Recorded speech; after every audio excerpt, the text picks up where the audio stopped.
Naalala ko dati. Wala kaming pera pero araw-araw kaming tumatawa. ₱1 lang yung fishball pero sapat na para sa kwentuhan. Ngayon, lahat may trabaho na, may kotse, may kape sa ₱160.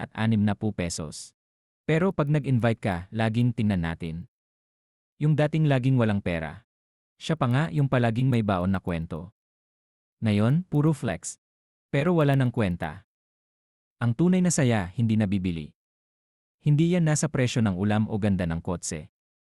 Nasa tawa na hindi mo kailangang bayaran. Yung tropang walang ambag sa bayad. Sila pa yung may ambag sa buhay mo. Dati kahit wala kaming pera, solid yung tawanan. Ngayon kahit may panggastos na. Parang wala ng gana. Baka kasi hindi pera ang kulang, kundi puso. Ikaw, sino sa tropa mo yung may ambag sa buhay mo?